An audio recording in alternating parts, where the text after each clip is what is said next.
Daily videos free coaching के लिए भी ज्वाइन करिए हमारा टेलीग्राम चैनल, जिसका लिंक डिस्क्रिप्शन बॉक्स में दे रखा है। अगर आपको daily video PDF notes online test series चाहिए तो आप हमारा व्हाट्सएप पेड ग्रुप ज्वाइन कर सकते हैं, जिससे आपका 80+ का टारगेट कवर हो जाएगा। तो ये नंबर है, आप इस पर हमें कॉन्टैक्ट और व्हाट्सएप कीजिए।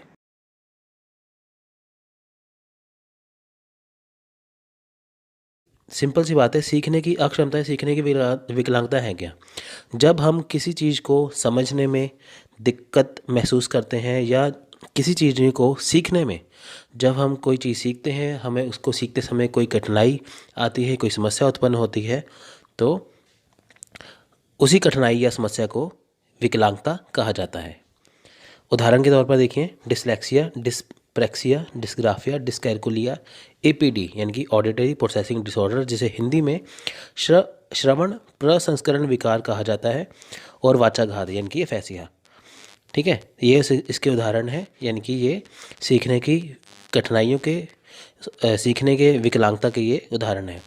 इसके आइए जान लेते हैं प्रकार कौन से हैं। यही इसके प्रकार हैं: डिसलेक्सिया, डिस्प्रैक्सिया, डिस्ग्राफिया, डिस्कैलकुलिया, श्रवण प्रसंस्करण विकार, वाचाघात। तो क्या है, ये इसके प्रकार हैं। आइए इसको डिस्कस करते हैं एक एक। तो दोस्तों, पूर्ण रूप से जान लेते हैं कि डिसलेक्सिया वगैरह ये जो प्रकार है ये है क्या। देखिए, डिसलेक्सिया है क्या? डिसलेक्सिया का डिस यानी कि इसका मतलब है कठिनाई, लेक्सिया का मतलब है पढ़ना, यानी कि कहाँ पे कठिनाई आ रही है? पढ़ने में। डिसलेक्सिया का मीनिंग क्या होगा? पढ़ने में कठिनाई। डिस का मीनिंग कठिनाई और लेक्सिया का मतलब पढ़ना। डिसलेक्सिया एक रीडिंग डिसऑर्डर है, यानी कि यह पढ़ने से संबंधित है।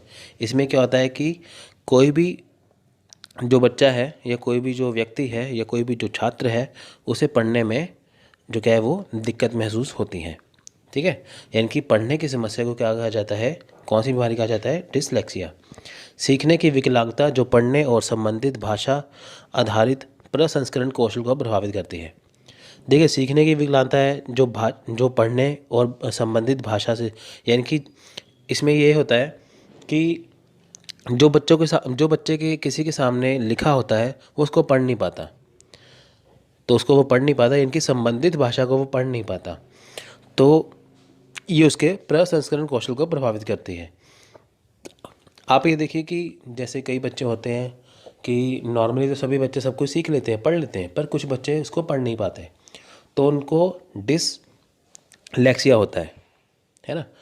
तो देखिए, ऐसा नहीं है कि यानी कि आपके सामने कोई भी अखबार अब रख दो, जैसे आप हिंदी भाषी हो, आपके सामने मैं तमिल भाषा का अखबार रख दूँ, ये तो नहीं है आप पढ़ नहीं पाते, आपका डिसलेक्सिया ही, वो बात नहीं है। नॉर्मली भाषा को, यानी कि आम भाषा को भी जो पढ़ ना पाए, जैसे आप हिंदी भाषी हो, है ना, हिंदी भाषा जो हम कोई भी भाषा से है, अगर वो अपनी लैंग्वेज ही उसमें पढ़ ना पाए उसको, फिर वो डिसलेक्सिया का प्रॉब्लम होता है। तो ये कई बच्चों में होता ही है। डिसलेक्सिया को कुछ समय के लिए भाषा आधारित अधिगम विकलांगता के रूप में जाना जाता है।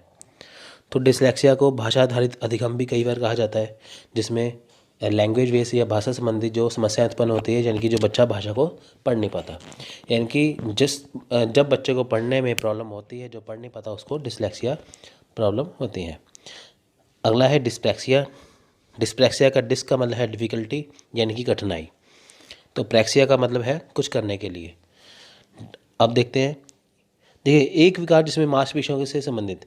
देखिए, सिंपल सी बात है, डिस्प्रैक्सिया का मतलब क्या है? ये मांसपेशियों से संबंधित है। इसमें क्या होता है? इसमें पढ़ना, लिखना और बोलना, यानी कि तीनों ही चीज़ें, पढ़ना, लिखना और बोलना, तीनों ही चीज़ों से संबंधित कठिनाइयाँ उत्पन्न होती हैं। ना बच्चा पढ़ पाता है, ना लिख पाता है, ना बच्चा बोल पाता है। उसे कौन सी बीमारी होती है? डिस्प्रैक्सिया। सिंपल सा प्रश्न पूछ सकते हैं आपको एग्जाम में, पेपर में, कि बताइए, जब बच्चा बोल नहीं पाता, पढ़ नहीं पाता, लिख नहीं पाता, उसको कौन सी बीमारी है? उसे डिस्प्रैक्सिया है। ठीक फ्रेंड्स, ठीक है, ये मांसपेशियों से संबंधित है, एक ही विकार है जो मांसपेशियों से संबंधित है, भाषा और भाषण के साथ समस्याओं का कारण बनता है और सीखने को प्रभावित करता है।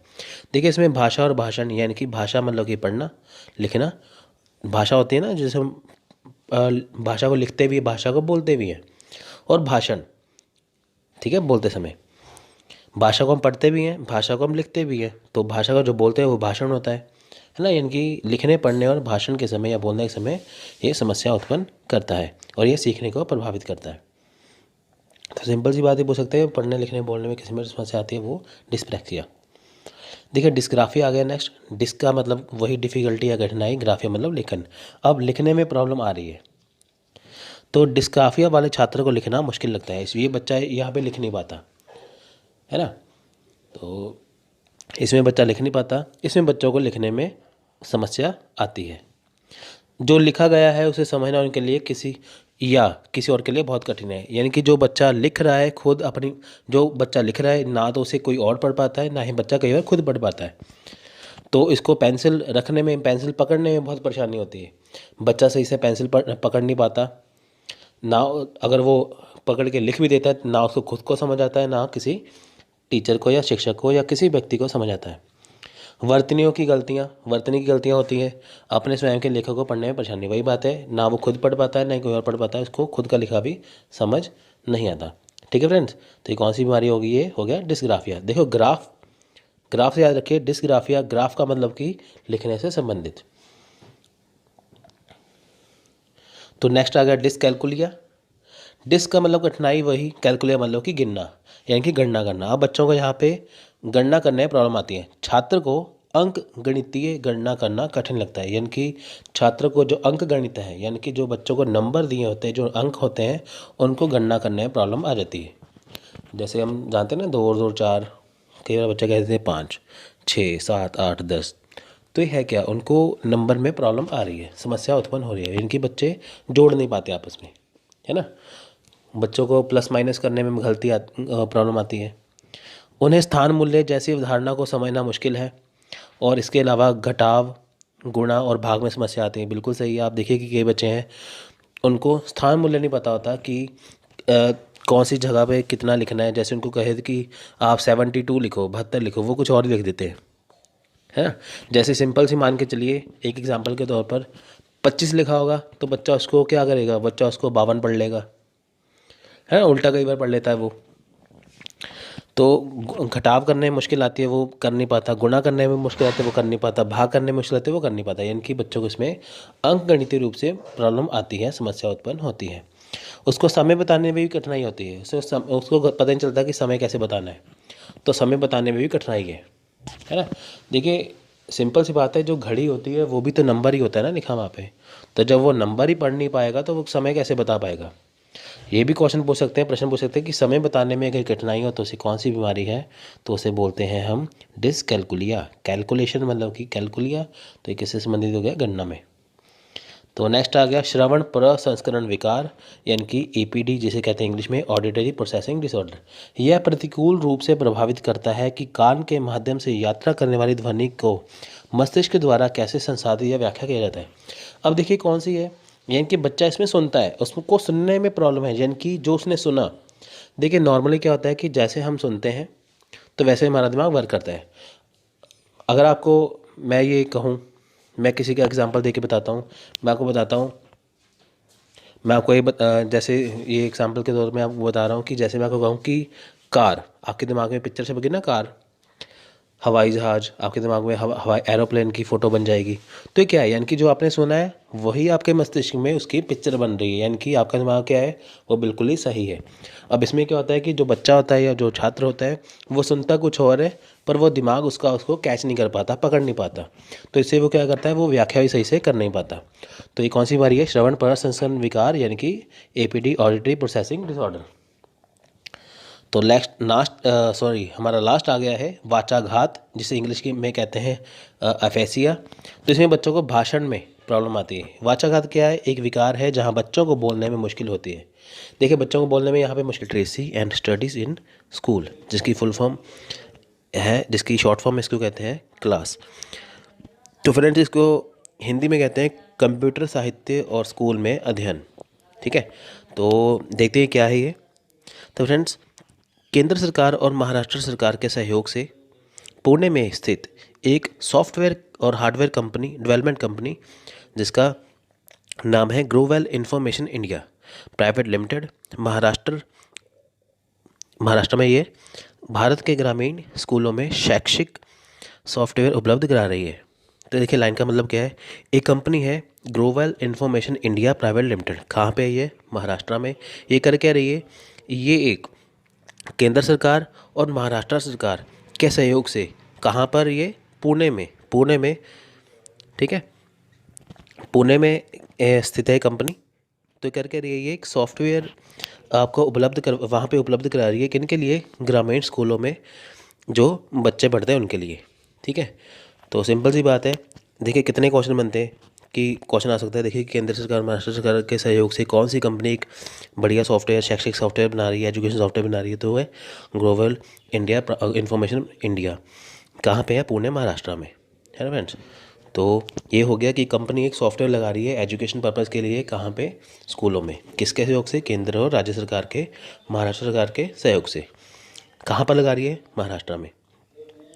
ग्रोवेल का लक्ष्य अपने शैक्षिक सॉफ्टवेयर के माध्यम से सूचना प्रौद्योगिकी यानी कि आईटी साक्षरता कार्यक्रम को लागू करने में योगदान करना है। यानी कि ग्रोवेल क्यों लगा रहा है ये सॉफ्टवेयर, सबसे पहले क्योंकि इसका लक्ष्य है कि वो अपने जो शैक्षिक सॉफ्टवेयर है, जो अपना एजुकेशन सॉफ्टवेयर है, उसके माध्यम से जो आईटी साक्षरता है यानी कि जो सूचना प्रौद्योगिकी साक्षरता है, उसके कार्यक्रम को लागू करने में योगदान करना है। क्योंकि देखिए फ्रेंड्स, आज का ज़माना जो क्या है, आज टेक्नोलॉजी का ज़माना है ना।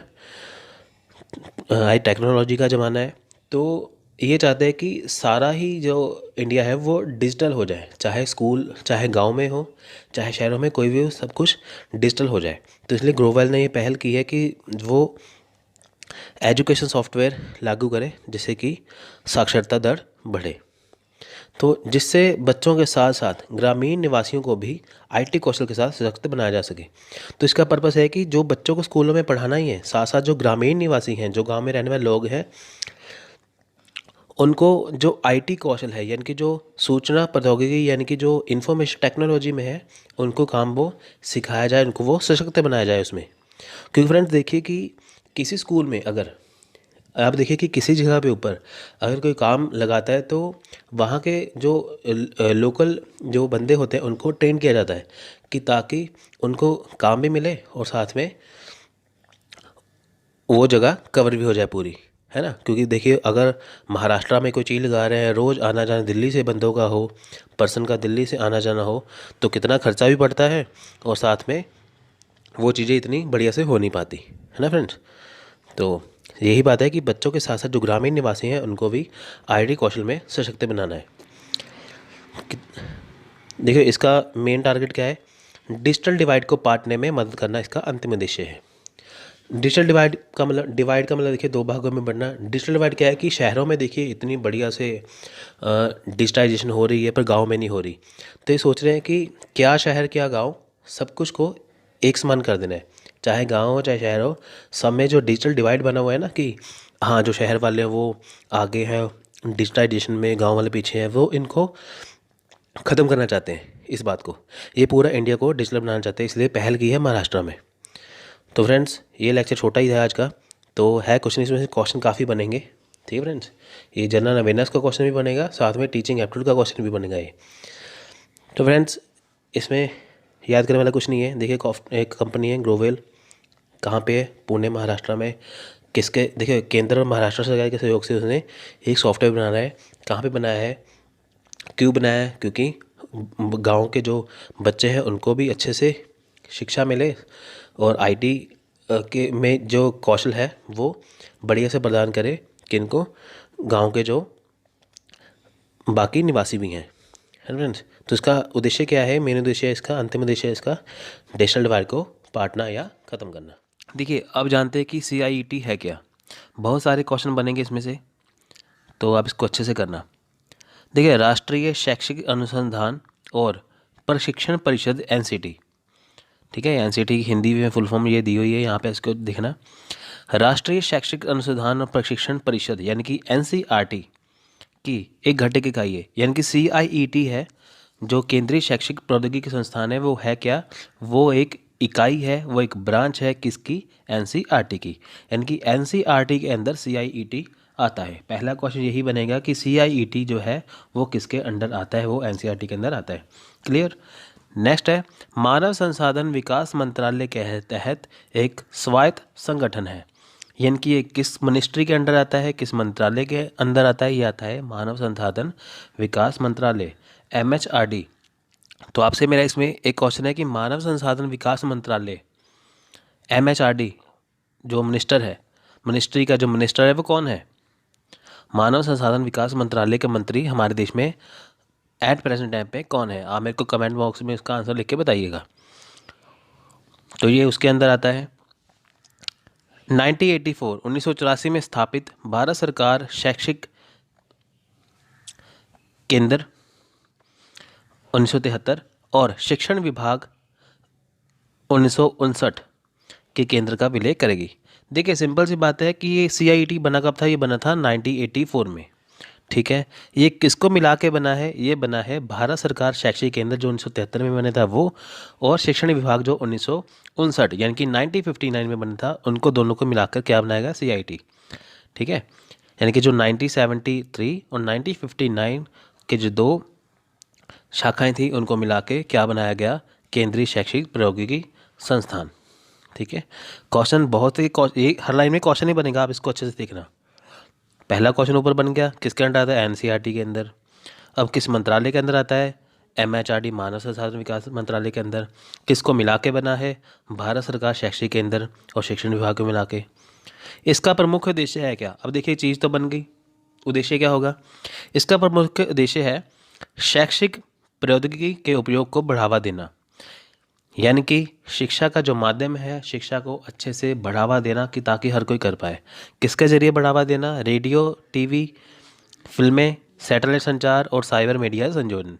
देखिए फ्रेंड्स, आज के समय में, आज के ज़माने में सभी घर में TV है, सभी फिल्में देखते हैं, मोबाइल है, सब कुछ है।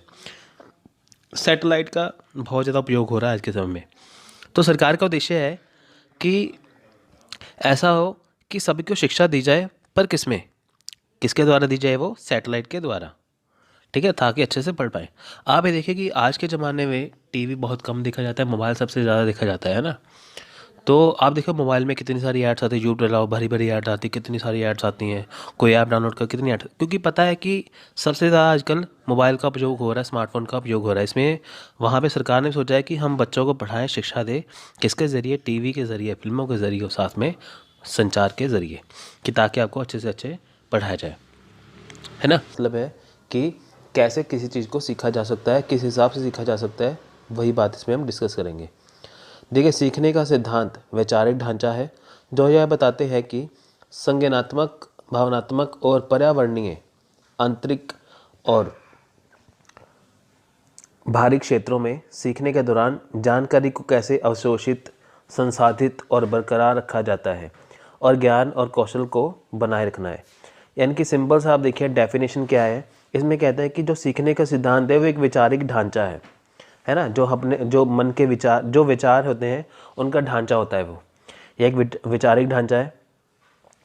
तो इसमें होता क्या है? संज्ञानात्मक, भावनात्मक और साथ में पर्यावरणीय।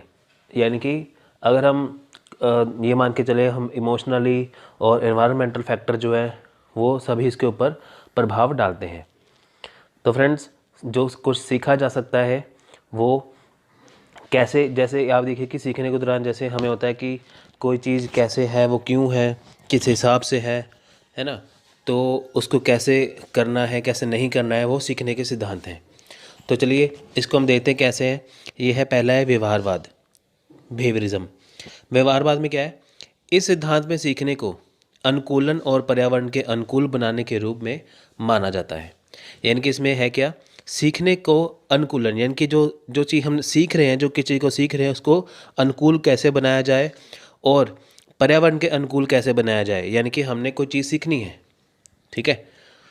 तो इस सिद्धांत का सबसे महत्वपूर्ण पहलू यह है कि सीखने वाले को एक निष्क्रिय एजेंट के रूप में देखा जाता है, क्योंकि मानसिक प्रक्रियाओं में कोई दिलचस्पी नहीं होती। वह सीखने वाला सिर्फ बाहरी उत्तेजनाओं का जवाब देता है। देखिए, व्यवहारवाद के ऊपर क्या है, एग्जाम्पल है छोटी सी। मान के चलिए कि एक कक्षा में, एक क्लास में क्या होता है कि जो टीचर पढ़ाता है, जब टीचर पढ़ाता है तो बच्चों का चाहे उसमें इंटरेस्ट हो चाहे ना हो, उनको पढ़ना पड़ता है। तो कई बच्चे उसमें ऐसे होते हैं कि वो दिलचस्पी नहीं लेते, फिर भी उनको करना ही पड़ता है। फॉर एग्ज़ाम्पल आप एक और देखिए कि जैसे आप यूजीसी नेट आप चाहते हो कि मैं फटाफट यूजीसी नेट जेआरएफ करूं, असिस्टेंट प्रोफेसर करूं, फटाफट करके मैं कहीं पे लग जाऊं, मेरा यूजीसी नेट किसी भी तरीके से हो जाए। यानी कि इसमें होता क्या है कि कई बच्चों की दिलचस्पी तो होती नहीं है, मानसिक प्रक्रिया में कोई दिलचस्पी नहीं है, बस एक बर्डन सा है, एक बोझ सा है कि हाँ हमें करना है ना, एग्ज़ाम तो क्लियर करना है, पर हमारी उसमें क्या है, दिलचस्पी नहीं है। ठीक है, तो उसमें क्या है कि सीखने वाला जो है वो सिर्फ बाहरी उत्तेजना का ही जवाब देता है। ठीक है फ्रेंड्स, यानी कि दिलचस्पी है नहीं पर फिर भी करना पड़ेगा, वो होता है व्यवहारवाद। एक स्कूल में क्लास में जैसे टीचर पढ़ाता है, बच्चे पढ़ना नहीं चाहते तब भी उनको पढ़ना ही पड़ता है, वो व्यवहारवाद है ना। यानी कि चाहे दिलचस्पी हो चाहे ना हो, वो क्या है, सिर्फ बाहरी उत्तेजना को ही जवाब देता है। ठीक है फ्रेंड्स, निर्माणवाद क्या है, देखिए कंस्ट्रक्टिविज्म, इसे इंग्लिश में कहते हैं निर्माणवाद। देखिए यह एक मनोवैज्ञानिक और दार्शनिक परिप्रेक्ष्य है जो एक व्यक्ति के निर्माण से होता है, जो वे सीखते हैं समझते हैं। निर्माणवाद मूल्य रूप से एक सिद्धांत है, अवलोकन और वैज्ञानिक अध्ययन के आधार पर कि लोग कैसे सीखते हैं। यह कहता है कि लोग दुनिया की अपनी समझ और ज्ञान का निर्माण करते हैं, हालांकि चीज़ों का अनुभव करते हैं और अनुभव को दर्शाते हैं। देखिए सबसे पहली बात है कि निर्माणवाद है क्या। आप ये देखिए कंस्ट्रक्टिज्म, जैसे कोई बिल्डिंग बनती है, निर्माण होता है ना ऐसे एक चीज़ में, ऐसा ही हमारे अंदर हमारे दिमाग में किसी भी नॉलेज का निर्माण होता है ना। आप ये देखिए जब हम स्कूल में लेवल में थे, पहले हमने ABC सीखी, फिर उसके बाद काफ़ी कुछ सीखा है ना, फैक्ट करते करते करते हम कहाँ तक अब पहुँच गए, PhD लेवल तक हम पहुँच चुके हैं।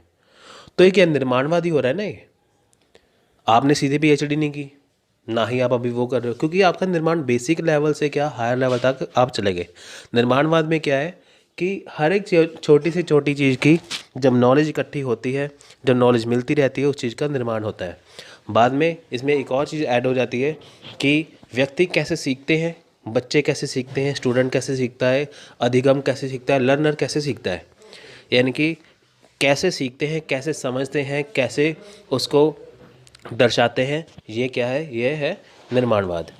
ठीक है फ्रेंड्स, इसमें क्या है, चीज़ों का अनुभव किया जाता है। यानी कि मान के चलिए आपने कोई चीज़ सीख ली है, आपके अंदर निर्माण ज्ञान का निर्माण हो चुका है, तो आप क्या करोगे, कई चीज़ें अपने अनुभव से भी सीखेंगे। अनुभव कैसे होगा, जैसे आपने किसी का अच्छा कर दिया, अपने फ्रेंड्स का या किसी का अच्छा कर दिया, और वही बंदा आपका बुरा सोच रहा है, तो आपको ये हो गया ना कि यार ये मैंने अच्छा किया, मेरे आपको अनुभव हो गया कि हाँ आप लिमिट में सब कुछ करो। आप बहुत दयालु बनोगे, लोग आपका फ़ायदा उठाएंगे, तो आपका अनुभव होगा ना कि मेरे को इतना दयालु नहीं बनना चाहिए। वैसे तो खैर आजकल कोई दयालु है नहीं इतना, तो फिर भी चलिए देखिए निर्माणवाद में एक पॉइंट आता है, संज्ञानात्मक निर्माण। अब इसे क्या कहते हैं, इसको समझते हैं थोड़ा सा। देखिए इस विचार का संदर्भ ले कि ज्ञान पिछले ज्ञान से प्राप्त होता है, भारी दुनिया के संपर्क से नहीं।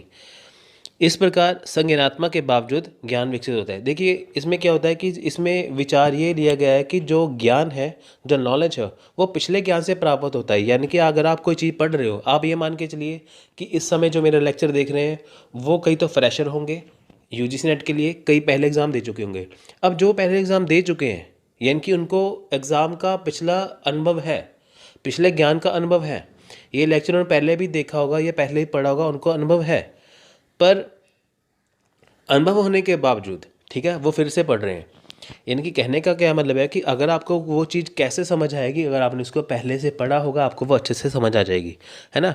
ये आपको कैसे होगा, पिछले ज्ञान के अनुभव से होगा, ना कि बाहरी दुनिया के संपर्क से नहीं। ठीक है, यानी कि इसमें क्या है, पिछला ज्ञान होना जरूरी है संज्ञानात्मक निर्माण में। देखिए पियाजेट जो है, पियाजेट को मैंने हाईलाइट कर रखा है। पियाजेट कौन है, आप ये देखिए, पियाजेट ने अपने यहाँ पे विचार दिए, जीन पियाजेट जिनका नाम है, ठीक है। इनकी थ्योरी बहुत ज़्यादा फेमस है, CTET में, PS में, टेट के एग्ज़ाम में, तो आपको ये अच्छे से पढ़ना होगा। ये ला पियाजेट थ्योरी बहुत इंपॉर्टेंट है। देखिए ये कहते क्या है, पियाजेट का संज्ञानात्मक विकास का सिद्धांत इस दृष्टिकोण से प्रासंगिक है कि वह उस तरह से रुचि रखता है जिस तरह से लोग बचपन से वयस्कता की चीज़ों को जानते हैं, इसलिए उनका सिद्धांत सीखने की प्रक्रिया से अधिक चिंतित है। आप ये देखिए इसका मतलब क्या है, ये यहाँ पे कह रहे हैं, ठीक है, हाँ ये यहाँ पे कह रहे हैं कि हम बचपन से लेके जब हम पैदा होते हैं, हम बचपन से लेकर अपने जवानी तक, अपने वयस्कता तक सब कुछ सीखते रहते हैं, कभी ना कभी हम सीखते रहते हैं। अभी आप देखिए, जैसे छोटा बच्चा है, पहले वो जब पैदा होता है वो पहले वो उठना बैठना सीखता है ना, फिर वो अ, चलता है, फिर वो दौड़ता है, वो सीख रहा है ना। ये तो है नहीं कि पैदा होते ही दौड़ना शुरू कर दिया, है ना। तो वही बात होगी ना। फिर आते आते फिर बच्चों को, जब आप देखिए कि छोटे बच्चे जो है वो चीज़ों को कैसे पूरे हाथ से उठाएंगे ऐसे, है ना, किसी भी चीज़ को हाथ, वो दोनों हाथों का इस्तेमाल करते हैं किसी चीज़ को पकड़ने के लिए। तो जब हम जवानी तक पहुंचते हैं, वयस्क हो जाते हैं, हमें समझ आते, मेच्योरिटी लेवल बढ़ता है, तो हम एक हाथ से पकड़ते हैं। तो कहने का मतलब क्या है कि जैसे कि हम जब पैदा होते हैं, पैदा होने से जब हम आगे बढ़ते जाते हैं अपनी उम्र में, तब हम कुछ ना कुछ सीखते रहते हैं। ये किसका कहना है? ये जीन पियाजेट का कहना है। ठीक है फ्रेंड्स, बच्चा अपने जीवन से लेके वयस्कता तक सब कुछ सीखता रहता ही है, हर उम्र के पड़ाव में कुछ ना कुछ सीखता ही है। वो भी लर्निंग हो गया, है ना। तो यह बताता है कि हमें चीज़ों को अपनी व्यक्तिगत अनुभव के प्रत्यक्ष परिणाम के रूप में जानते हैं, लेकिन हम अपने जीवन के विभिन्न पड़ावों पर अनुभवों को बोध कराते हैं। देखिए, ये कहते हैं कि प्रत्यक्ष परिणाम के रूप में जानते हैं। ठीक है, व्यक्तिगत जो अनुभव है हमें वो तो पता चल ही जाता है, पर जब जीवन के विभिन्न पड़ाव आते हैं हमें उस अनुभव को तब समझ आता है। ठीक है, जैसे इनकी उम्र का लेवल बढ़ता जाता है, स्तर बढ़ता जाता है, वैसी चीज़ों को हमें समझ आनी शुरू हो जाती है। तो नेक्स्ट है सामाजिक निर्माणवाद। अब ये है क्या? देखिए, इस विचार का संदर्भ ले कि ज्ञान व्यक्तियों और उनके पर्यावरण के बीच बातचीत से प्राप्त होता है।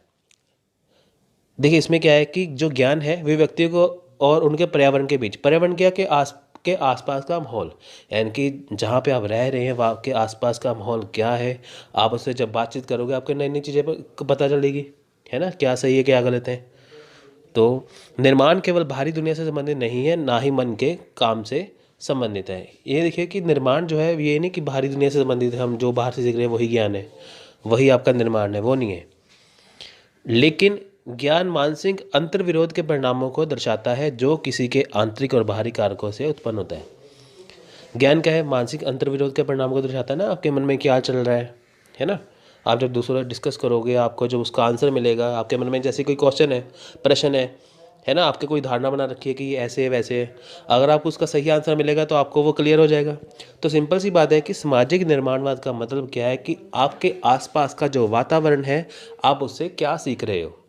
आपके पास जो आंसर है, जो क्वेश्चन है, सॉरी, आपके पास जो क्वेश्चन है, जो प्रश्न आपके पास, आपको उसका क्या आंसर मिल रहा है, आपका माहौल कैसा है, उससे क्या सीख रहे हो, तो वो होता है सामाजिक निर्माणवाद। ठीक है फ्रेंड्स, वो होता है सामाजिक निर्माणवाद कि आप अपने आसपास से क्या नॉलेज इकट्ठी कर रहे हो, क्या सीख रहे हो।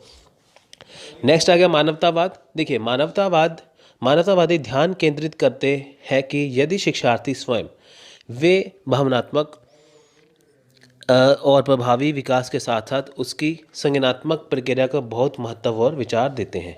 इसमें क्या है कि देखिए कि भावनात्मक और प्रभावी विकास के साथ साथ क्या है, संज्ञानात्मक प्रक्रिया का बहुत ज़्यादा महत्व दिया जाता है। सीधा ही प्रश्न पूछते हैं कि बताइए वे कौन सी प्रक्रिया है जिसमें कि संज्ञानात्मक प्रक्रिया को बहुत ज़्यादा महत्व दिया जाता है, जबकि भावनात्मक और प्रभावी विकास के भी होता है। तो है मानवतावाद। देखिए, यह नया सिद्धांत था, 1980 में सामने आया और इसके प्रस्तावक स्कूलों की निष्क्रियता के खिलाफ थे। वे शिक्षकों को अपने स्वयं के सीखने के उद्देश्यों को बताने के लिए, पाठ और गतिविधियों को चुनने के लिए प्रोत्साहित करते थे, जो उनके हितों के लिए रुचि ले कहते थे। अब देखिए कि मानवतावाद जो है वो है क्या। सिंपल सी बात देखिए कि कैसे यहाँ पहले ज़माने में देखिए कि जब वो बच्चों को सिखाते थे, टीचर सिखाते थे, तो बच्चों को स्वयं से सब कुछ सीखना पड़ता था, है ना। बच्चों को कहते थे कि बच्चों को जैसे टीचर सिखाते थे, बच्चों को स्वयं से खुद से कुछ सीखना पड़ता था। उनकी वो हेल्प तो करते थे, पर बच्चों को खुद से काफ़ी कुछ सीखने को मिलता था। पर जब 1980 का दौर है, उसके बाद क्या हुआ, तो उसमें इन्होंने बताया कि स्कूलों को ये हिदायत दी, स्कूलों को ये कहा गया कि आप बच्चे के ऊपर काफ़ी ध्यान दीजिए। उसके बाद है कि बच्चे, जो टीचर है, बच्चों को वो काफ़ी कुछ प्रैक्टिकल या कुछ ना कुछ कुछ ना कुछ करने के लिए देते रहते थे कि ताकि बच्चे स्टडी से कनेक्ट कर पाएँ। तो मानवतावाद में क्या है कि बच्चे का प्रभावी विकास करना भावनात्मक तौर के ऊपर या संज्ञानात्मक तौर के ऊपर। ठीक है फ्रेंड्स, पहले भावनात्मक तौर, इमोशनली उसको बच्चे को करते थे।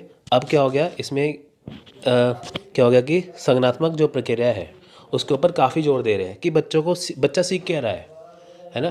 देखिए फ्रेंड्स, पढ़ने का मतलब ये नहीं कि आपने पढ़ लिया कॉपी बंद तो आपका सब कुछ भूल गया। पढ़ने का ये मतलब है कि आपने जो पढ़ा आपको याद भी रहे कि नहीं।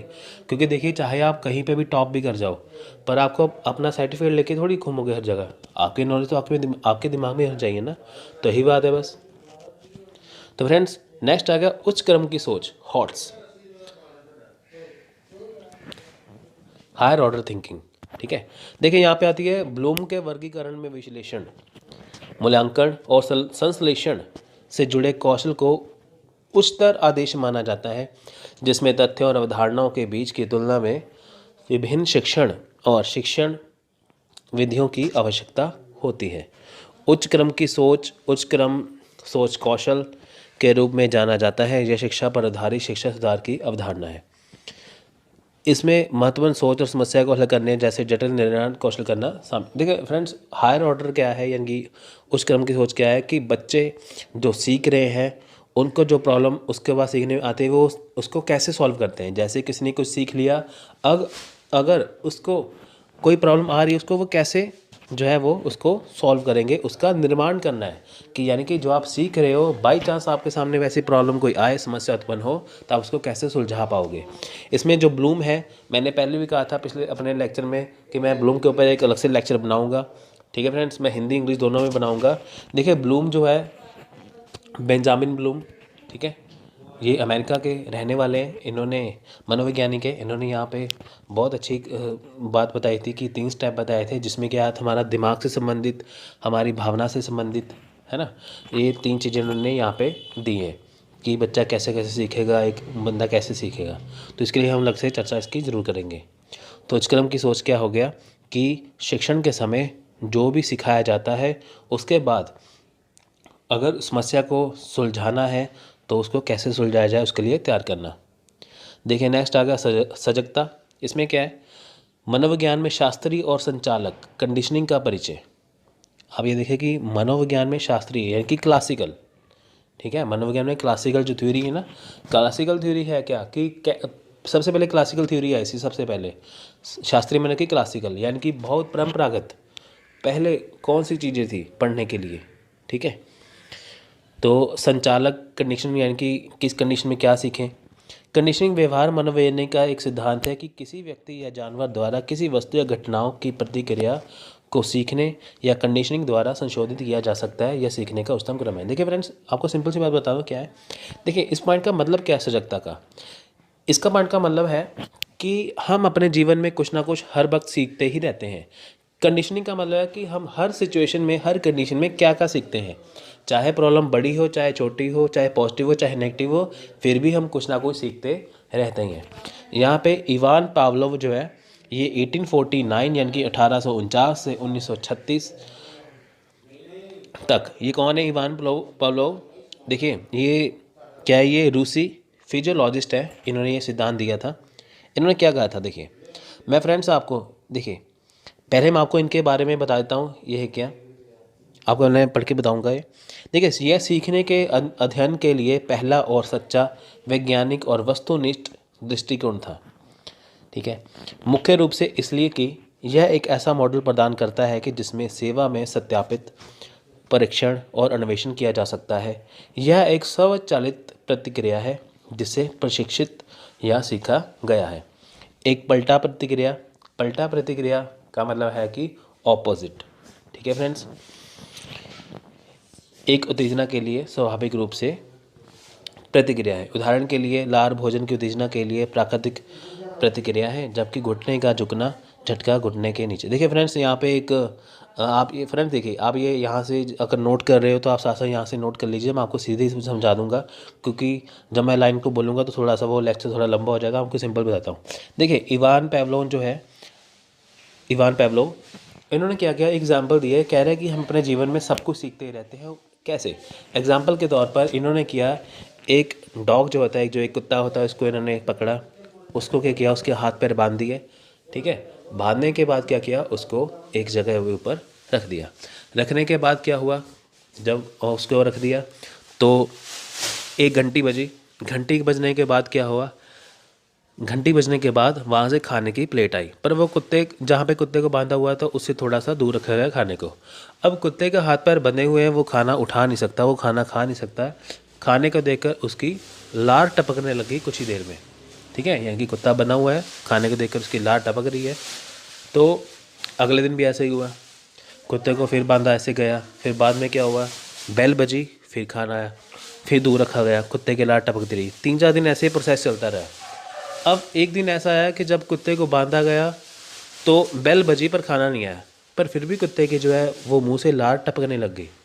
तो उससे होगा क्या, हुआ क्या, देखिए चाहे जानवर है इंसान है, उसको कुत्ते के दिमाग में एक माइंड सेट हो गया कि जब जब क्या होता है, जब बेल बजती है तो उसके बाद क्या होता है कि खाना आता है। कुत्ते को ये दिमाग में था उसके, है ना, डॉगी के दिमाग में, कुत्ते के दिमाग में ये था कि जब बेल बजेगी तब खाना आएगा। अब देखिए खाना तो आया नहीं, पर फिर भी उसकी लार टपक रही है। तो कहने का मतलब क्या है कि हम वो हर कंडीशन में कुछ ना कुछ सीखते हैं। कुत्ते की कंडीशन देखिए, बंधी हुई थी पर फिर भी उसकी लार टपक रही थी, यानी किसी में दिमाग ने सोचना शुरू कर दिया ना। तो ऐसे ही होता है कि चाहे सिचुएशन कोई भी हो, चाहे जानवर हो चाहे इंसान हो, हर सिचुएशन में हम कुछ ना कुछ सीखते रहते हैं। हमें पता नहीं चलता, फिर भी हम सीखते रहते हैं, है ना। तो इसलिए होता है ना, ऐसे बहुत बार होता है ऐसे कि अगर हमें सीखने के लिए रणनीतियाँ बनानी पड़ती हैं, कौन कौन सी रणनीतियाँ काम आती हैं, तो आइए हम डिस्कस करेंगे। तो पहले देखते हैं कि सीखने की रणनीतियाँ होती क्या है। रणनीतियाँ विशिष्ट व्यवहार या विचार प्रक्रियाएं हैं जिनका उपयोग छात्र अपनी सीखने की क्षमता को बढ़ाने के लिए करते हैं। यानी कि जो जो रणनीतियाँ हैं ये है क्या, ये विशिष्ट व्यवहार है, एक अलग तरह का व्यवहार है जो छात्र जिसका उपयोग करते हैं, क्यों करते हैं, ताकि वो अपनी सीखने की क्षमता को बढ़ा सके। स्ट्रैटेजी, देखिए फ्रेंड्स, जो रणनीतियों को कहते हैं स्ट्रैटेजी, स्ट्रैटेजी शब्द का प्राचीन जो ग्रीक वर्ड है ये स्ट्रैटेजिया से लिया है, जिसका अर्थ है युद्ध को बढ़ावा देने के उद्देश्य से उठाए गए कदम या कार्रवाई। तो सिंपल सी बात है, तो ये है, या कोई युद्ध को बढ़ावा दिया है। वैसे ये यहाँ पे ये बात आती है कि किसी युद्ध को जीतने के लिए हम जो कदम उठाते हैं, जो कार्रवाई करते हैं, तो वो होती है स्ट्रैटेजी। तो सेम वही बात है यहाँ पे कि अगर हम कोई चीज़ सीख रहे हैं तो उसको पूरा करने के लिए हमें उसके लिए रणनीतियाँ बनानी पड़ती हैं। तो एक रणनीति का उपयोग शर्तों को पूरा करने के लिए किया जाता है। सीखने के लिए देखिए रणनीतियाँ हैं क्या, जैसे कि एक रणनीति का उपयोग क्यों किया जाता है, ताकि शर्तों को पूरा किया जाता है। कौन सी शर्तें हैं, सीखने के लिए आसान, तेज़, अधिक आत्मनिर्भर, अधिक आत्म स्थितियाँ बनाने के लिए। तो फ्रेंड्स ये देखिए इसमें होता क्या है कि सीखने के लिए कैसे चीज़ को आसान किया जाए, कैसे आत्मनिर्भर हो जाए, तो ऐसी स्थितियाँ किस में काम आएंगी, सीखने की रणनीति में। तो सीखने की रणनीतियाँ तकनीक, सिद्धांतों का या जो अधिग्रहण है, एकीकरण है, मजबूत और पुनर्प्राप्ति की सुविधा प्रदान करते हैं। कुछ सीखने की रणनीतियाँ छात्रों को प्रेरणा देते हैं, आत्म विकास होता है, आसानी से सीखने आदि के लिए उपयोग करती है। तो सिंपल सी बात है कि जो सीखने की रणनीति है क्या, ये छात्रों को प्रेरणा देती है, आत्मविश्वास आता है, तो फिर यही बात इसमें होती है। तो आइए देखते हैं कि सीखने की रणनीतियाँ, जो अधिगम की रणनीतियाँ वो है क्या। देखिए पहला है ज्ञान संबंधित। सीखने की रणनीतियाँ ज्ञान से संबंधित है, ज्ञान संबंधी होती हैं। ठीक है, वहाँ देखिए वहाँ या यहाँ रणनीतियाँ सीखने वाले को निर्देशित करने में सक्षम बनाती हैं। हालांकि अध्ययन से पहले पाठ को पार करना या शिक्षक पाठ करना, ठीक है, तो यह किसने दिया, यह शिक्षक ड्यून्डिफ के स्पष्टीकरण पर ध्यान केंद्रित करता है और फिर इसे घर पर संशोधित करने पर 4 श्रेणियाँ निर्धारित करता है। तो फ्रेंड्स पहले देखिए कि ज्ञान संबंधी स्ट्रैटेजी बनानी पड़ती है। हमें ये देखना पड़ता है कि ऐसी रणनीतियाँ बनानी पड़ती हैं कि जो हम चीज़ें करने जा रहे हैं वो किस बेस पे आधारित है ना फ्रेंड्स। तो देखिए इसके लिए 4 जो श्रेणियाँ हैं, देखिए पहले ये है कि सीखने की योजना बनाना। पहले सीखने के लिए योजना बनानी पड़ती है कि क्या सीख रहे हैं, है ना, रणनीति बनानी पड़ती है ना। पहले सीखने की योजना बनाते हैं हम पहले कि सीखने की योजना कैसे बनाएं, सीखने के बारे में सोचना और इसे प्रभावी कैसे बनाया जाए। अब हम यह यहाँ पे दूसरे नंबर पे ये देखते हैं कि सीखने के बारे में कैसे सोचा जाए। तो सीखना, देखिए सीखने में सोचने में होता है कि कैसे कैसे किस चीज़ को सीखना है, किस हिसाब से सीखना है, तो इसे कैसे प्रभावी बनाया जाए। हम दिन भर कुछ ना कुछ सीखते हैं, अगर हम किसी खास चीज़ को सीखने बैठे हैं तो उसे कैसे प्रभावी तौर से सीखा जाए जो हमें लंबे समय तक याद रहे, इसका पॉइंट का मतलब है। झुकाव के दौरान स्वयं निगरानी, यानी कि सिंपल सी बात है कि अगर आप किसी चीज़ को ज़्यादा ध्यान दे रहे हो तो आप खुद से लगा के देखो कि आपको वो चीज़ कितनी आ रही है। किसी तरह से भाषा पर काम करने के बाद सीखना कितना सफल रहा है। यानी कि आप देखिए, आप कोई चीज़ सीख रहे हो, देखिए फ्रेंड्स सिंपल सी बात है, देखिए जो भाषा है, आप ये मान के चलिए कि अगर आप इंग्लिश का अखबार पढ़ते हो तो उसमें जो आप नॉलेज गेन करते हो आप अपने हिसाब से करते हो, है ना। अगर आपने इंग्लिश का अखबार पढ़ा तो आपने किसी को एक्सप्लेन करना होगा तो आप अपनी भाषा में इसको समझ के बताओगे ना, सिंपल। तो ये हो गया ज्ञान संबंधित, यानी कि आप किसी चीज़ को किसी मर्जी भाषा में पढ़ सकते हो, कैसे भी पढ़ सकते हो, आप अपने अकॉर्डिंग उसको समझ सकते हो, तो हो गया ज्ञान से संबंधित। तो नेक्स्ट आ गया संज्ञानात्मक रणनीतियाँ। ये रणनीतियाँ सीखने वाले को अपनी मानसिक क्षमताओं का उपयोग क्रियाओं, व्यवहारों, चरणों या तकनीकों में करने में सक्षम बनाती हैं। जैसे वार्तालाप पैटर्न की तलाश करना, वार्तालाप कैसे किया जाए, या अपने सीखने को बढ़ावा देने के लिए छात्र द्वारा उपयोग किए जाने वाले कठिन भाषा के कार्य से निपटने के लिए स्वयं को प्रोत्साहित करना। ये किसने कहा है, ठीक है फ्रेंड्स। तो फ्रेंड्स यहाँ देखिए संज्ञानात्मक रणनीति क्या है कि कैसे, देखिए संज्ञानात्मक रणनीतियाँ होती हैं कि हम जो चीज़ सीखने जा रहे हैं वो किस प्रकार से सीखी जाए, है ना।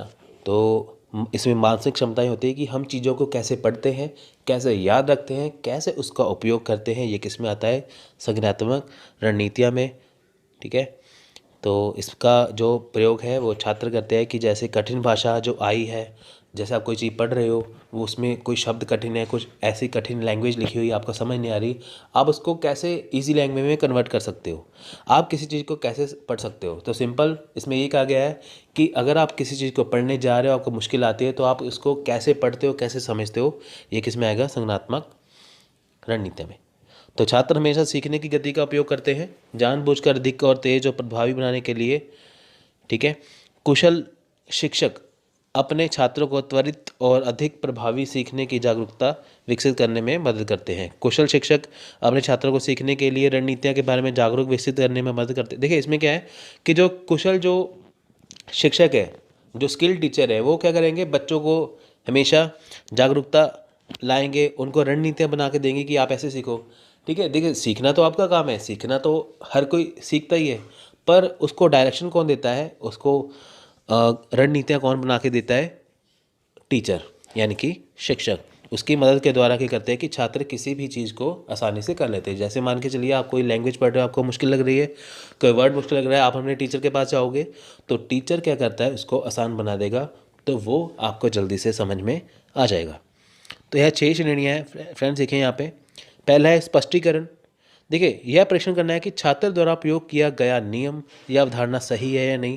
पहली बात तो स्पष्टीकरण के लिए कि जो आप यह परीक्षण करना है कि जो छात्र किस चीज़ को अपना रहा है क्या वो सही है या नहीं। स्पष्टीकरण होता है ना कि जैसे आप यूजीसी नेट के जा रहे हो, अगर आप कौन सी बुक पढ़ रहे हो, कौन सा लेक्चर देख रहे हो, आपके लिए सही है या नहीं, स्पष्टीकरण होना चाहिए। परिकल्पना, देखिए यह भाषा के रूप में या भाषा के अर्थ के बारे में परिकल्पना करने का तरीका है और यह कैसे काम करता है। देखिए सिंपल है, यह की परिकल्पना है। इसमें क्या होगा, लैंग्वेज, सबसे पहली बात है लैंग्वेज। आप ये देखिए कि जब आप सीख रहे हो तो आपको कईयों को हिंदी भाषा में आसान लगेगा, कईयों को इंग्लिश में आसान लगेगा, है ना। तो वो क्या होगी, परिकल्पना होगी ना कि आपको किस भाषा में समझ आ रहा है। तो इसके में ये होता है कि वो कैसे किस चीज़ को समझ में आ रहा है, कौन सी भाषा में समझ आ रहा है। तो डिडक्टिव रीजनिंग मैंने इंग्लिश में लिखा है। देखिए इसका इस्तेमाल शिक्षार्थियों द्वारा सामान्य नियमों या भाषा को देखने और समझने के लिए किया जाता है। इसमें क्या होता है कि कौन सी चीज़ का क्या नियम है। देखिए हर चीज़ के नियम और कायदे कानून तो अपने होते ही हैं। अब कौन सी चीज़ का क्या नियम है, कौन कौन से सामान्य नियम हैं जिनको फॉलो करना होता है, जिस हिसाब से हम चीज़ को समझ सकते हैं, उनको भी देखना पड़ता है। किस में देखेंगे हम, वो डिडक्टिव रीजनिंग में। तो नेक्स्ट आ गया अभ्यास। देखिए practice makes a man perfect, William Shakespeare की बहुत बढ़िया पोएम है, बहुत बढ़िया एक लाइन लिखी है विलियम शेक्सपियर की, practice makes a man perfect. इसमें क्या है कि अभ्यास करने से क्या होगा, आदमी जो है वो परफेक्ट बन जाएगा, है ना। तो यह वह तरीका है जिसमें शिक्षार्थी भाषा को चिपकाने, उसे पूर्ण प्राप्त करने के लिए उपयोग करते हैं। उदाहरण के लिए पूर्वाभ्यास या और नकल। तो फ्रेंड्स ये आप सिंपल सी एक बात समझिए, अभ्यास का आपको सिंपल सा तरीका बताता हूँ। अभ्यास है क्या, इसमें है कि अगर आप किसी चीज़ को करते जाओगे आपको वो चीज़ आसानी से हो ही जाएगी। संस्मरण देखिए, यह भाषा तत्वों के भंडारण और पुनर्प्राप्ति से जुड़ा हुआ है, जैसे भंडारण के लिए जानकारी की व्यवस्था करना। तो संस्मरण में है कि हम चीज़ों को कैसे अपने दिमाग में याद रखते हैं, कैसे उसको समझते हैं, कैसे उसका अपने दिमाग में भंडारण करते हैं। तो हो गया संस्मरण में। निगरानी देखिए, यदि उसकी कोई गलतियाँ सीखने के तरीके के बारे में जानकारी है ताकि वह अपनी क्षमताओं और प्रदर्शनों का परीक्षण कर सके। देखिए निगरानी क्या है कि आप अपने ऊपर निगरानी करके देखें कि आपको जो चीज़ आप पढ़ रहे हो आपको कितनी समझ में आ रही है, कौन से पॉइंट पे आप वीक हो, कौन से पॉइंट पे आप सही नहीं हो। तो आप अगर निगरानी करके देखोगे आपका एग्ज़ाम अच्छे से हो जाएगा। जैसे जिन्होंने अभी दिसंबर 2018 में एग्ज़ाम दिया था, अब वो देखेंगे कि उनकी 2018 का जो एग्ज़ाम क्यों नहीं क्लियर हो पाया, कहाँ पर गलती रही है, वो गलती को सुधारेंगे। ठीक है। नेक्स्ट है संचार रणनीतियाँ। देखिए यह रणनीतियाँ तब उपयोग होती हैं जब शिक्षार्थी बातचीत के दौरान कठिनाई का सामना करता है और वह इसे बनाए रखने के लिए इशारों का उपयोग करता है और यह प्रतिनिधित्व करता है। वे शिक्षार्थियों को अपने संचार कौशल को विकसित करने में सक्षम बनाते हैं। अब देखिए संचार नीतियाँ, इसमें क्या होगा, ये कब काम आती है, जब बातचीत के दौरान कठिनाई सामने आती है। अगर आप किसी के साथ बात कर रहे हो, आपको कठिनाई आ रही है, तो आप क्या करोगे, इसमें क्या होता है ना, इशारों का जैसे उपयोग करते हैं कि आप जेस्टर का उपयोग करते हो अपने हाथों का, है ना। तो वही बात इसमें आती है। ठीक है फ्रेंड्स। तो इसमें क्या होगा कि संचार कौशल, यानी कि अगर आपको एक अच्छी संचार रणनीति बनानी है किसी से बातचीत करने के लिए, किसी से कुछ समझने के लिए, सीखने के लिए, अगर आपको कुछ इशारे में कोई बात करना आपको समझ में आना चाहिए, तो उसके लिए इसका प्रयोग किया जाता है, संचार रणनीति का। ये भी लर्निंग का पार्ट ही है। तो नेक्स्ट आ गया, लास्ट ये अधिगम दृष्टिकोण। ये क्या है, ये दो प्रकार के हैं। वो कैसे सीख रहे हैं, देखिए सीखने का अलग अलग स्टाइल है। कुछ बच्चे जल्दी सीखते हैं, कुछ थोड़ा सा लेट सीखते हैं, कुछ कैसे सीखते हैं, है ना। तो सीखने का नज़रिया या सीखने का तरीका सबका अलग अलग होता है। आपका तरीका अलग होगा, किसी को मेरी वीडियो समझ आएगी, किसी को नहीं आएगी, है ना। वो सीखने का तरीका होगा ना अलग से। तो देखते हैं। देखिए शिक्षकों के रूप में हम यह सोचते हैं कि शिक्षण शिक्षकों और हमारी भूमिका के बारे में है। वास्तव में शिक्षा प्रक्रिया का सबसे महत्वपूर्ण पहलू है छात्र और जो वह सीखते हैं। सॉरी। देखिए शिक्षक के रूप में यह सोचते हैं कि जो शिक्षण है वो शिक्षकों के लिए है, वो जो हमारी भूमिका निभाता है। पर इसमें जो है, जो छात्र हैं वो सबसे महत्वपूर्ण भूमिका निभाते हैं। यानी कि जो शिक्षण की जो प्रक्रिया है उसमें महत्वपूर्ण कौन है, पहलू कौन है, छात्र। फ्रेंड्स आप ये देखिए कि अगर छात्र ही ना हो, अगर स्टूडेंट ही ना हो, तो टीचर पढ़ाएगा किसको, है ना। तो यानी कि शिक्षण प्रक्रिया में, शिक्षा की प्रक्रिया में, एजुकेशनल लेवल में सबसे महत्वपूर्ण रोल कौन निभाता है, पहलू कौन सा है, छात्र है ना। जो शिक्षक पढ़ा रहा है तो शिक्षक क्या जो छात्र है वो क्या सीख रहे हैं। यह हमें इस बात पर विचार करने के लिए प्रेरित करता है कि सीखने से हमारा क्या मतलब है। आप ये देखिए कि अब आप ये लेक्चर देख रहे हो, आप क्यों देख रहे हो, आपको क्या समझ आ रहा है। तो यही बात है ना कि जैसे कि शिक्षण के द्वारा या शिक्षा के द्वारा सीखने का क्या मतलब है, यह प्रेरित करता है कि हमने क्या सीखा है। तो जैसा कि आप शैक्षिक साहित्य पढ़ते हैं और विशेष रूप से शैक्षिक मानस शास्त्र, आप सिद्धांतों और परिभाषाओं में कई अंतर पाते हैं। आप ये देखिए कि आपने कई चीज़ें पढ़ी हैं, कई लिटरेचर पढ़ते हैं, साहित्य पढ़ते हैं, विशेष रूप से आप देखिए मानस शास्त्र हो गया, कुछ ऐसी चीज़ें पढ़ते हैं। आप ये देखिए कि जो उनके सिद्धांत है, जो उनकी परिभाषाएं में, उसके काफ़ी अंतर पाया जाता है ना। हर एक चीज़ तो कॉमन तो होती नहीं है। अगर आपको मैं टीचिंग एप्टीट्यूड पढ़ा रहा हूँ तो वो अलग होगा, रिसर्च अलग होगा, है ना, अंतर पाया जाता है ना उसमें। कई छात्रों को निर्धारित पाठ्यक्रम के उद्देश्यों को पूरा करने के लिए समर्थन की आवश्यकता होगी। देखिए आप कोई बुक पढ़ते हो, मान के चलिए आप टीचिंग एप्टीट्यूड की बुक पढ़ रहे हो, कुछ भी पढ़ रहे हो, यूजीसी नेट का, आपको समझ नहीं आ रहा, तो आपको समझ में आना चाहिए। उसके लिए आपके वीडियो को ढूंढेंगे, आप किसी टीचर को हायर करोगे कि आपको वो समझाए, है ना।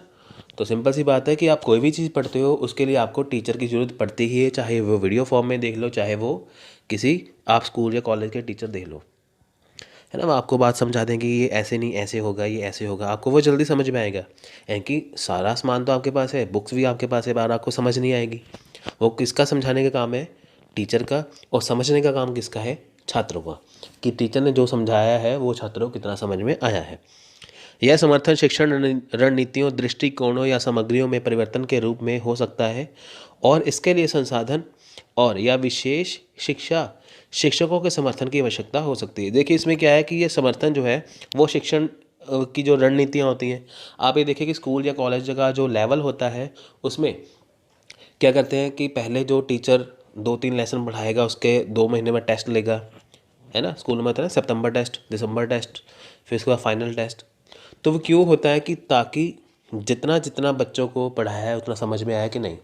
आपको शिक्षक एक दिन में पूरी किताब नहीं पढ़ाएगा, आपको थोड़ा थोड़ा पढ़ाएगा। क्यों पढ़ाएगा? ताकि आपको अच्छे से समझ में आए।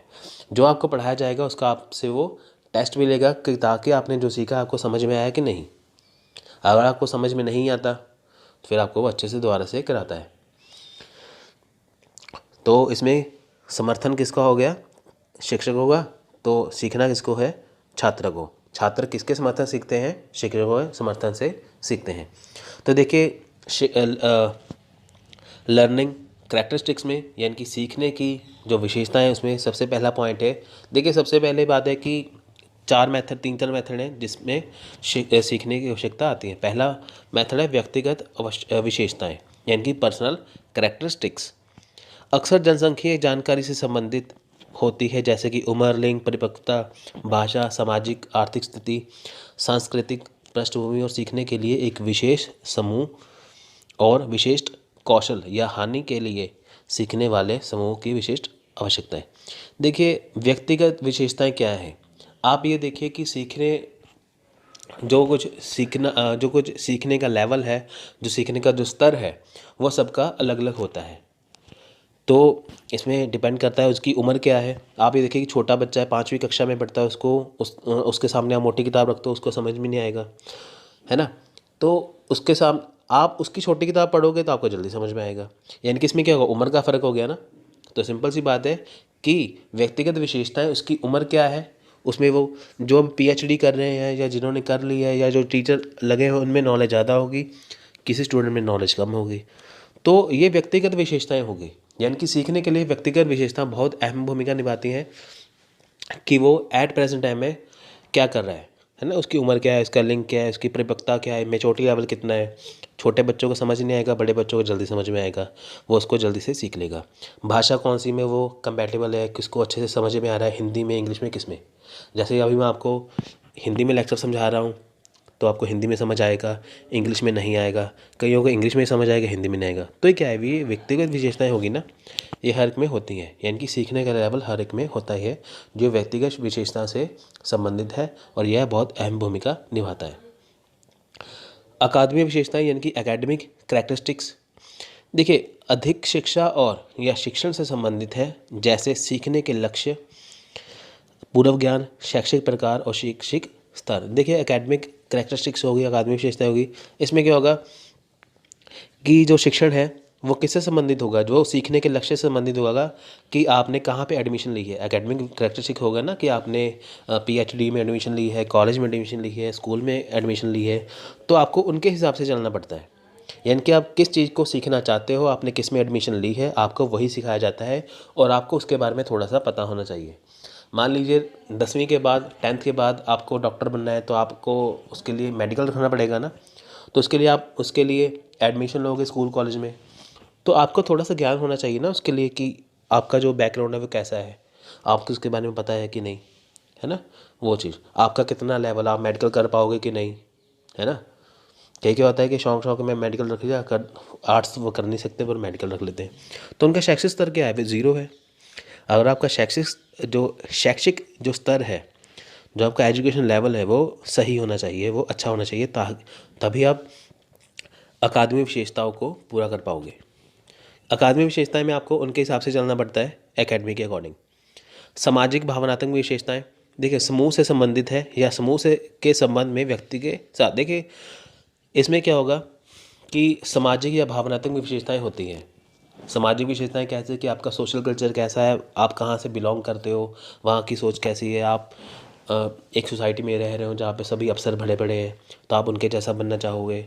आपके परिवार में इतने अच्छे अच्छे अफसर हैं, टीचर हैं, आप उनके जैसा बनना चाहोगे। तो उसमें वो विशेषताएं होती हैं। सामाजिक भावनात्मक विशेषताएं के उदाहरण है समूह संरचना, एक समूह के भीतर व्यक्ति की जगह, सामाजिकता, आत्म छवि। देखिए सभी जो है वो समाज में अपने आप को बेहतर बनाना चाहते हैं।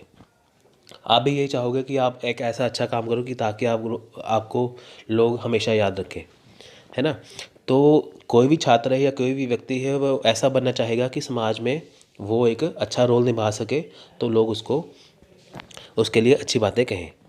तो ये कैसे होगा कि आपका ग्रुप कैसा है, आपका समूह कैसा है। होता है ना, एक समूह के भीतर व्यक्ति की जगह, यानी कि आपका समूह कैसा है, आपके आसपास का कल्चर कैसा है, आपका ग्रुप जो कैसा है, कौन सी सोसाइटी में रहते हो, आप कौन से समाज में रहते हो, वहाँ पे आपकी क्या जगह है। अगर आप के आसपास सब टीचर ही है तो आप उनके जैसा प्रेरित होंगे ना कि मैं टीचर बनूंगा। तो सिंपल सी बात है कि जैसा आपका समूह होगा, समाज होगा, वैसा ही आप वैसा बनोगे। तो इसमें भावनात्मक विशेषताएं भी हैं कि आप में वैसा ही इमोशंस आएगा कि हाँ मुझे ऐसा ही करना है। तो सबसे अहम भूमिका है सामाजिक और भावनात्मक विशेषताएं की, क्योंकि समाज में रहकर आपकी क्या भावनाएं हैं, आप क्या सोचते हो, ये बहुत इंपॉर्टेंट है ये बहुत इंपॉर्टेंट है सीखने की विशेषताएं में। ज्ञानात्मक विशेषताएं, देखिए ध्यान की अवधि, लय, मानसिक प्रक्रियाओं और बौद्धिक कौशल जैसे कि चीज़ों से संबंधित है, जो निर्धारित करती है कि सीखने वाला कैसे सोचता है, याद रखता है, समस्याओं को हल करता है और उसके मस्तिष्क में जानकारी का प्रतिनिधित्व करता है। देखिए ये ज्ञानात्मक विशेषताएं कि इसमें यह देखा जाता है कि कोई भी छात्र है या कोई भी व्यक्ति है वो कैसे सीखता है, किस चीज़ को उसने कैसे सीखा, कैसे उसने याद रखा, तो कैसे वो समझता है। होता है ना कि सीखने वाला कैसे सोचता है, याद रखता है, समस्या को कैसे हल करता है, वो किस में हो गया, ज्ञानात्मक विशेषता है। क्योंकि देखिए कि कई स्टूडेंट बहुत जल्दी चीज़ों को समझ पाएंगे। आप ये देखिए कि ये जो मैथ्स के सवाल है किसी को फटाफट समझ में आ जाता है, वो फटाफट सॉल्व करने लगते हैं। किसी को समझ नहीं आता, उनको टाइम लगता है। तो क्या हो गया, ये ज्ञानात्मक विशेषताएं होगी ना। दिमाग तो सबको एक बराबर दिया भगवान ने, पर समझने का नज़रिया सबका अलग अलग है, तरीका अलग अलग है। तो ज्ञानात्मक विशेषताएं भी बहुत अहम भूमिका निभाती हैं। ठीक फ्रेंड्स, हमने ये देखा ऊपर से कि व्यक्तिगत विशेषताएं बहुत इंपॉर्टेंट, अकादमिक विशेषताएं, सामाजिक और भावनात्मक विशेषताएं और विज्ञानात्मक विशेषताएं, ये चारों विशेषताएं जो है ये सीखने की विशेषताएं में बहुत ही ज़्यादा अहम भूमिका निभाते हैं। कि अधिगम की अवधारणा कहा किसे जाता है, यानी कि जो शिक्षण की जो अवधारणा है जिसमें छात्रों को सीखने के व्यवहार आते हैं, उसमें अध्ययन आते हैं कि छात्र कैसे सीख रहे हैं। यानी कि देखिए शिक्षण किसके द्वारा दी जाते हैं, शिक्षक के द्वारा। यानी कि जो शिक्षक अपने शिक्षण के द्वारा छात्रों को क्या सिखा रहा है और छात्र के व्यवहार में क्या परिवर्तन आ रहा है, छात्रों को क्या प्रेरणा मिल रही है, छात्रों का अध्ययन के लिए क्या दृष्टिकोण है, ये वो कैसे समझ पाते हैं, किस में आएगा, ये अधिगम की अवधारणा में आएगा। सीखने की अवधारणा के जो प्रकार हैं वो देखिए, सीखने की मात्रात्मक अवधारणा। तो फ्रेंड्स ये देखिए, ये इसमें जो सीखने की जो मात्रात्मक अवधारणा है तो इसे इंग्लिश में कहते हैं क्वांटिटेटिव। ठीक है, देखिए इसमें क्या होता है कि जो याद किए गए तथ्यों को याद रखने से सीखने में आसानी होती है। यानी कि इसमें क्या होता है कि तथ्य को याद किया जाता है। मात्रात्मक में क्या होता है, क्वांटिटी, यानी कि हमने कितनी चीज़ों को पढ़ा है उसको याद रखना है, जिसकी हम गणना कर सकते हैं। इसमें तथ्यों को सिर्फ याद रखना होता है। सीखी जाने वाली सामग्री पृथक और असंबंधित है, यानी कि जो सीखे जाने वाली जो सामग्री है वो अलग अलग भी हो सकती है। अधिगम की प्रक्रिया को प्राधिकार से स्वयं तक ज्ञान के प्रसारण के रूप में देखा जा सकता है। यदि कोई छात्र जो सीखने की मात्रात्मक अवधारणा का समर्थन करता है तो उन्हें शिक्षण द्वारा सिखाई गई सामग्री को याद रखना होगा। तो फ्रेंड्स सबसे पहली बात आपको मैं ये बता दूं कि सीखने की जो मात्रात्मक अवधारणा है वो कौन सी थी, जिसमें हमें तथ्यों को, फैक्ट को याद रखना पड़ता है। ठीक है, तो इसमें क्या है कि अगर कोई छात्र मात्रात्मक अवधारणा को अपनाता है या इसका समर्थन करता है तो उसे सामग्री को याद रखना होगा। ठीक है, तो ये ज्ञान के प्रसारण के रूप में देखा जाता है कि बच्चों को कितनी चीज़ आती है, यानी कि हमें जो चीज़ों को याद रखना पड़ता है वो किस में रखना पड़ता है, सीखने की मात्रात्मक अवधारणा में। नेक्स्ट आ गई सीखने की गुणात्मक अवधारणा। इसका अर्थ है कि नई जानकारियों का सामना करना, स्वयं की समझ दुनिया की व्याख्या करना।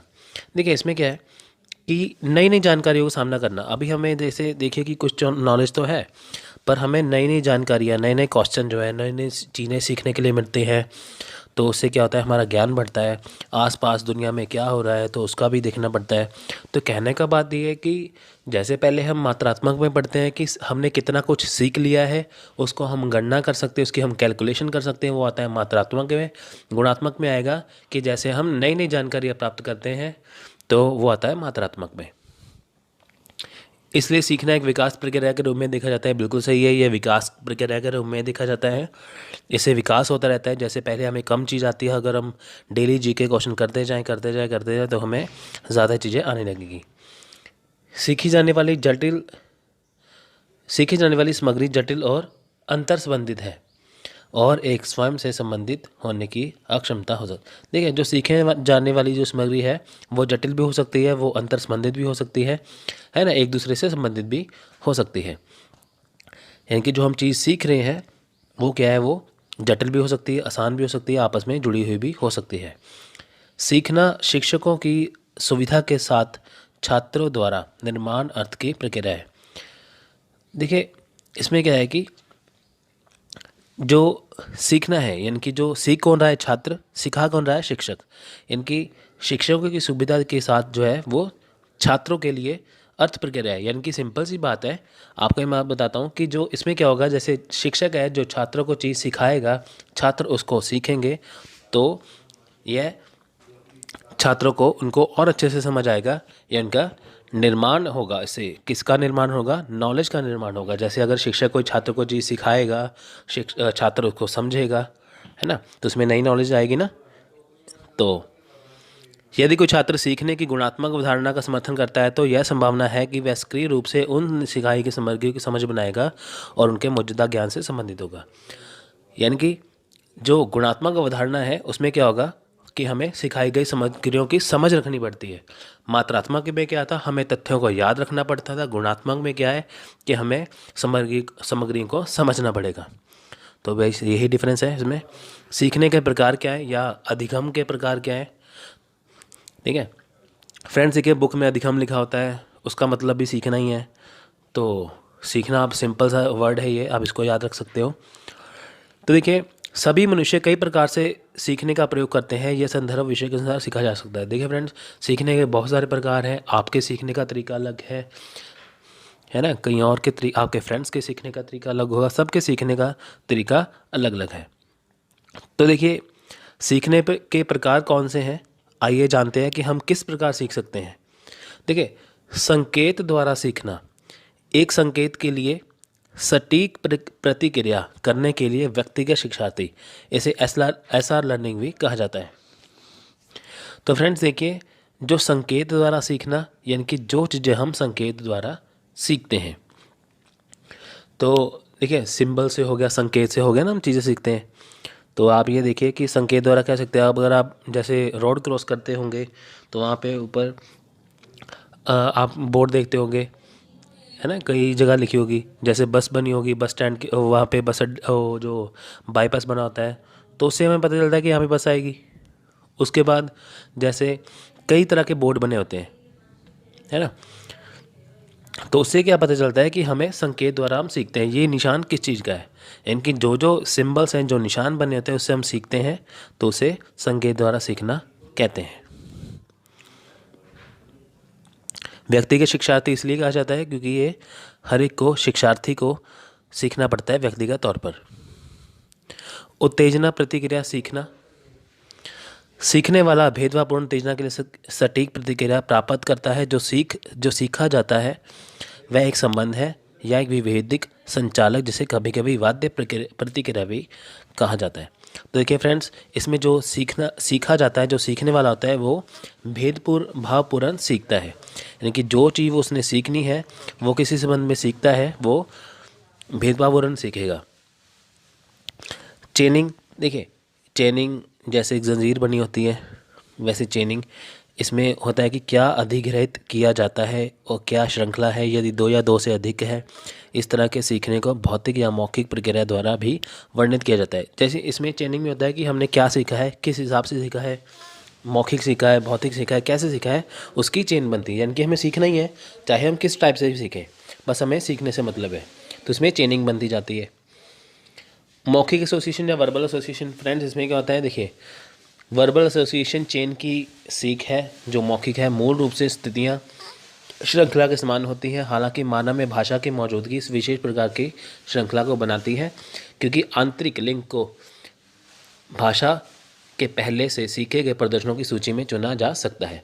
तो फ्रेंड्स देखिए इसमें क्या है कि वर्बल एसोसिएशन यानी कि मौखिक प्रक्रिया कैसे होती है। देखिए मौखिक यानी कि आप देखिए कि जो मानव है, जो मनुष्य है, उसको एक सबसे अहम चीज़ है उसमें कि उसमें वो भाषा का प्रयोग करता है। तो वर्बल एसोसिएशन किससे संबंधित है, जो हम भाषा द्वारा सीखते हैं। जैसे देखिए कि अगर टीचर क्लास में कोई लेक्चर दे रहा है, जैसे मैं भी आपको दे रहा हूँ, ये क्या है, ये वर्बल हो गया ना, मौखिक द्वारा हो गया, वर्बल द्वारा हो गया, ये एक ही बात है। यानी कि जो चीज़ हम जैसे हम सुनकर सीखते हैं या बोलकर किसी को कहते हैं, तो जिसमें भाषा का प्रयोग होता है, जैसे टीचर क्लास में आता है वो बोलते हैं ना, तो वो भाषा ही होगी ना, वो उससे हम सीखते हैं, तो उसे कहते हैं मौखिक एसोसिएशन या वर्बल। देखिए एकाधिक में भेदभाव, अलग अलग उत्तेजनाओं के लिए अलग अलग शिक्षार्थी जो शारीरिक रूप से एक दूसरे से मिलते जुलते हैं, जो कि ज़्यादा से कम डिग्री तक हो सकते हैं। इसमें ऐसे तथ्य शामिल हैं जिसे आसानी से पहचाना जा सकता है। देखिए इसमें क्या है फ्रेंड्स कि आप देखिए कि सभी जो शारीरिक रूप से जो शिक्षार्थी, जो छात्र हैं, वो एक जैसे हो सकते हैं, पर उनमें जो उनकी जो डिग्री है वो कम ज़्यादा हो सकती है ना। आप देखिए कि सभी तो एक समान लगते हैं, पर कोई ज़्यादा पढ़ा लिखा है, वो कोई जो कम पढ़ा लिखा होता है, तो उसमें क्या होता है कि सभी की समझ जो है अलग अलग होती है ना। शिक्षार्थी तो सभी हैं, कुछ कम सीखते हैं, कुछ ज़्यादा सीखते हैं, तो उनमें क्या होता है कि जो लेवल ऑफ लर्निंग है उसमें थोड़ा सा फ़र्क होता है। सिद्धांत सीखना, इसमें अवधारणाओं की सूची शामिल है। यह अनिवार्य रूप से इस सीखने की पूर्व स्थिति के रूप में अवधारण सीखने से है। देखिए फ्रेंड, सिद्धांत सीखना क्या है कि कॉन्सेप्ट को समझना। देखिए सबसे पहली बात है कि अगर आप सिद्धांत समझ के किसी चीज़ का कॉन्सेप्ट समझ गए, आपको कभी प्रॉब्लम नहीं आएगी। इसमें क्या होता है कि हमें कॉन्सेप्ट को क्लियर करना होता है, इनकी सिद्धांत को इसमें सीखना होता है। इनकी जो चीज़ हम क्या पढ़ने जा रहे हैं, क्यों पढ़ने जा रहे हैं, उसको सीखना पड़ता है, तो उसे कहते हैं सिद्धांत सीखना। यानी कि हम किस चीज़ के बारे में पढ़ना चाहते हैं, क्यों पढ़ना चाहते हैं, वो चीज़ है क्या, है ना, तो वो क्या होगा, सिद्धांत सीखना है। तो चलिए फ्रेंड्स, आज का लेक्चर यही